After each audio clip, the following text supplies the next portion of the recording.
Sometimes I think the Bitcoin space suffers from Alzheimer's. And the reason why I say that is because the same narratives get recycled over and over again to grift you out of your Bitcoin.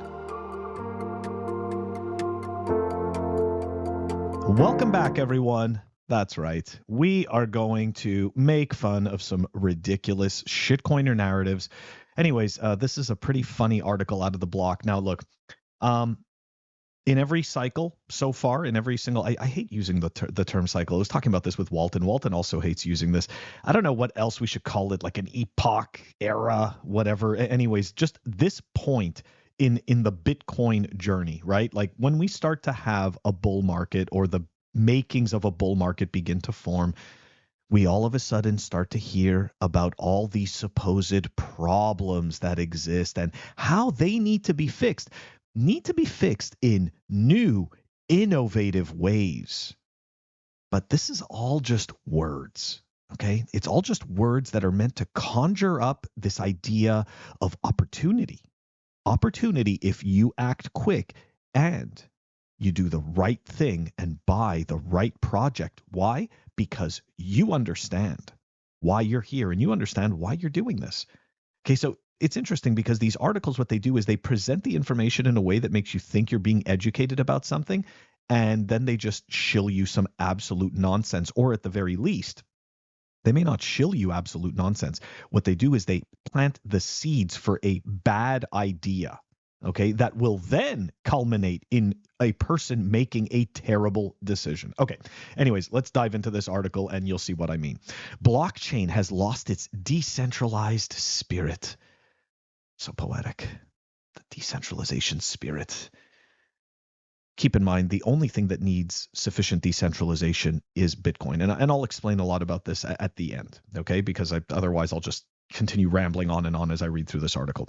Okay, so here we go. A narrative has taken root in the realm of blockchain technology, one that champions the gradual transition from centralized control to a decentralized future. And indeed, Bitcoin, right? Bitcoin did start off centralized. There was essentially Satoshi's node and Hal's node and maybe one other person. Okay, but I'm pretty sure at the beginning it was just Satoshi and Hal. The first transaction supposedly that took place was between Satoshi and Hal. So anyways, again, we moved from centralization into decentralization. Yet this story, often recited by those at the helm, overlooks a fundamental truth about power. Once seized, it is rarely surrendered without a struggle. And indeed, that is true when the creator of the project doesn't walk away and keeps a very high number of the assets that they produce to themselves so that they can then later dump on the bag holders. This is kind of why Bitcoin is different. This is why many Bitcoiners talk about Bitcoin in relation to immaculate conception, right? Because digital scarcity can only be created once, and the pseudonymous creator or anonymous creator of Bitcoin, Satoshi, disappeared and made it so that the initial 50 coins that were mined are just, they can't be moved. That's considered to be a quote unquote burn address. Anyways, so again, this article is setting you up to think, right, that blockchain is this innovative technology and it needs to be fixed. And here's how. The belief that a centralized beginning can smoothly transition to a decentralized ethos is more myth than reality, even though Bitcoin did it. Akin to convincing a child to relinquish their tight grasp on a coveted sweet. I often hear, we will start out centralized and we will become more decentralized later.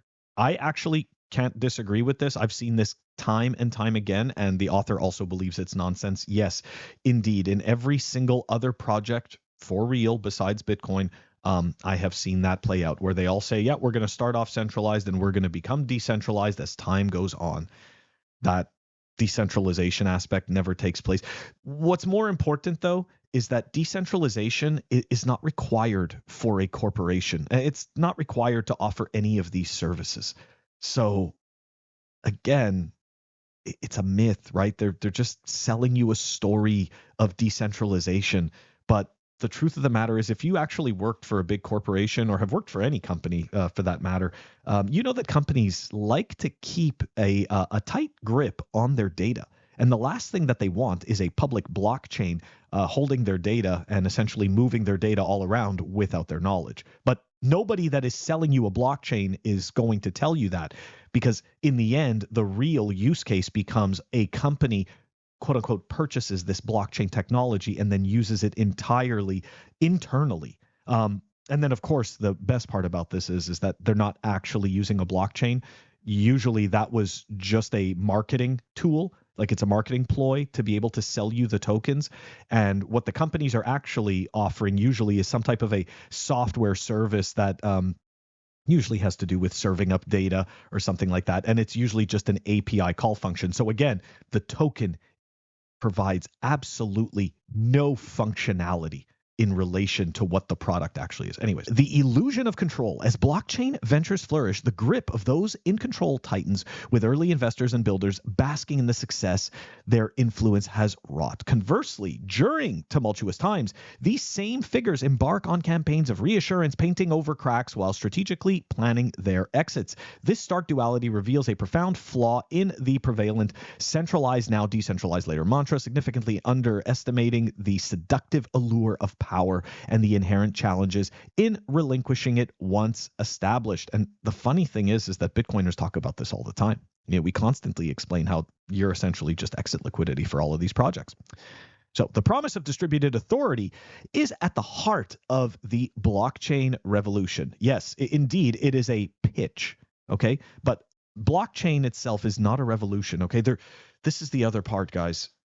There's no company that desires a slow database, right? Like no, coming from an IT background, like I've never walked into a boardroom, okay, where the head of a project goes, Phil, I want you to find me the slowest access to data possible. And I'm like, let me get on that. That's not how this works, okay? Nobody wants overcomplication in regards to accessing data, because every single employee needs data faster and faster. Every management, right, that provides reports to upper directorship needs reports that are concise and quick to generate, that provide valuable data points. Nobody in any corporation needs a fucking blockchain. A staggering concentration, over 80% of blockchain assets are in the hands of mere 1% of wallets. Regardless of whether these assets make up projects that aim to fully decentralize or not, the fact of the matter is that early stakeholders and VCs often hold the largest piece of the pie for new blockchains simply because they come in first when it's riskiest. Now, again, I got to stop and just dismantle this a little bit. So they create these tokens for free. The risk that they are taking is paying the marketing fees, right? They have to pay a bunch of people to market this vaporware. That's all it is. Okay, so the risks when it comes to shitcoining are actually much more minimal. The real risk takers, if you really want to break it down, are the people who were mining Bitcoin when it was $0. And then if we want to go even further, when Bitcoin actually first started trading, that would have also been a very risky time, because indeed, digital scarcity had never existed before, and nobody knew if this was going to work. So those people indeed took the most risks.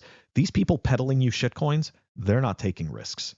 Okay, this is not the same type of risk taking. What they are doing is fleecing noobs. That's all they're doing. The imbalance transcends mere issues of fairness, striking at the very viability of blockchains as engines of innovation and inclusivity. Again, total utter nonsense and bullshit. I mean, when I was on Simply Bitcoin, I would harp about this on a daily basis, this absolute mind fuck of innovation and inclusivity. Again, we go back to my previous point. Slow databases are not innovation, okay? Tying a worthless token to a service or product that doesn't require it in order to perform its function, that's a fucking grift. That is a total grift. Okay, so this idea of innovation and inclusivity, it's meant to conjure up warm feelings, especially the inclusivity part. I'm a part of this. I'm a part of this community. It's bullshit. Okay, when you go to the bank, do you think you're a part of the bank's community? Do you think if you didn't have an account with the bank, they'd give a shit about you? You'd walk in there asking for help. You think they care? Like this is nothing but brainwashing. You could see I really hate this article. Anyways, it's a travesty that the vast majority of value creation does not come from this 1%, underscoring a critical disconnect. Those who contribute the most to the ecosystem often have the least to say in its direction and the smallest share in its success. Those early VCs holding all the tokens do provide impact with their initial investments, but their participation usually stops here. If you're paying attention to everything I'm saying to you, this person is painting a picture for you, right? This is broken, and I am here to fix this. The long-term viability of blockchain technology depends on its ability to foster a genuinely inclusive, there it is again, that woke bullshit, an inclusive environment where contributions are recognized and rewarded appropriately. Who decides that what's appropriate? I'm assuming there's a centralized entity, maybe a single person, maybe a small team that decides what's a proper reward. Ensuring that all participants have a stake, there's that word, a stake in the ecosystem success. Now, interestingly enough, you know who also likes stakeholders? Klaus Schwab. Klaus Schwab loves stakeholders, and he actually created a whole entire system that is a form of stakeholder capitalism. The irony of throwing the word capitalism in there. Anyways, these people think they could fool everybody with words. So where do we go from here? I believe that many of the first generation blockchains, this is key, pay attention guys, because this all has a point. I believe that many of the first generation blockchains, the foundational layers that have been the bedrock of this industry, have veered too far off course. That's right. He loves Bitcoin. He's here to fix it. Their structures have solidified around centralization to a point where a return to true decentralization might no longer be feasible. This is a crisis, guys, and we need to do something about it fast. Here we go. A time-sensitive action must take place. The potential of blockchain technology is vast. Its future inherently multi-chain. Here's the grift. It's not just Bitcoin. There's a bunch of shitcoins, promising a landscape of rich with diverse and interconnected networks. We need to start afresh if we want to harness the potential fully. So at this point in the article, you should realize that he's just grifting you into some other shitcoin. The beauty of this space is its foundation in open source principles. Again, this is more of the fluffery, make you feel the warm and fuzzies. This openness paves the way for new projects to emerge, reboots of existing chains, i.e. reanimating old zombie shitcoins to grift you again, each carrying a distinct mission and fostering a unique culture. You could probably smell the shit through the screen at this point. This approach doesn't merely replicate what came before, no, but builds upon it, learning from past missteps. Really? So why are we sitting here touting boring, slow, non-innovation blockchain that doesn't actually provide any use case in the real world? Right? Why are we doing that? But yet here we are, learning from the past missteps to create blockchains that are truly from the people, by the people, and for the people. Okay, so there's just more. I'm sorry. This is just so stupid. Let's seize this opportunity to redefine the landscape, ensuring blockchains remains a tool for empowering the many, not just the few. In doing so, we not only realize the full potential of blockchain technology, but also contribute to the creation of a fairer, more inclusive world. Who doles out the tokens? There's going to be a centralized entity, right? You start to notice that none of this stuff makes any sense, right? Like, we as humans are just pure hypocrites, some of us more self-aware than others. And I think this person, whoever wrote this, is most likely getting horribly lost in their own bullshit. A little bit about the author. Chris founded Humble, a decentralized exchange on Algorand and Alloy, a blockchain gaming platform acquired in 2023. And here it is, guys. He is currently working on Voy Network, a layer 1 blockchain empowering its community with user-centric governance and economics. And there you have it. So what he did was write a whole entire, and we've seen this time and time again. This is very, very typical. They tell you, right? I love Bitcoin. Bitcoin's broken.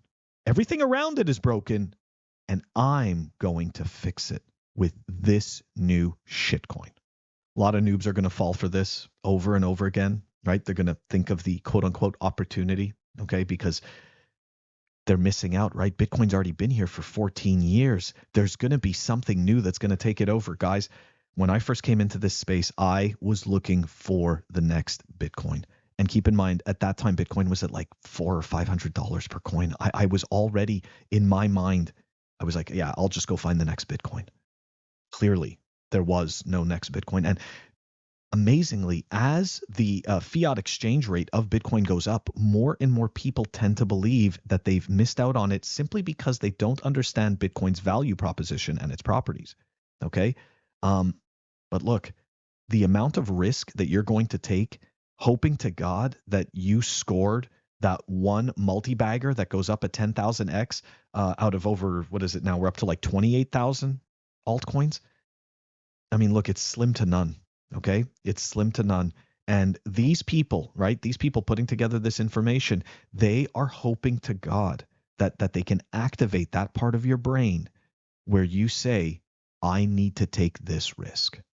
Guys, it's a complete grift. Okay, it's very important to be able to recognize what you're reading, okay, and why it's being presented to you a certain way. No corporation requires a blockchain. Every corporation, okay, that does data aggregation and that needs to serve data up quickly will leverage a centralized database, okay, that either they can monitor or they can pay a third party to monitor and provide disaster recovery services. No corporation wants to have their data stored offsite. No corporation truly is going to implement a slow database structure within their corporation in order to serve their employees more properly. None of that makes any sense, guys. So you really have to be reasonable when you're looking at this. It doesn't make sense. There is no opportunity. The opportunity is for the VCs and the initial bag holders to dump. That's all it is. I shouldn't even call them initial bag holders. They're initial marketers. That's all it is. Don't fall for this crap, okay? Blockchain is garbage for anything other than Bitcoin. Bitcoin is the only thing that requires sufficient decentralization. Guys, let me know what you think. Put it in the comments. I'm going to catch you all tomorrow.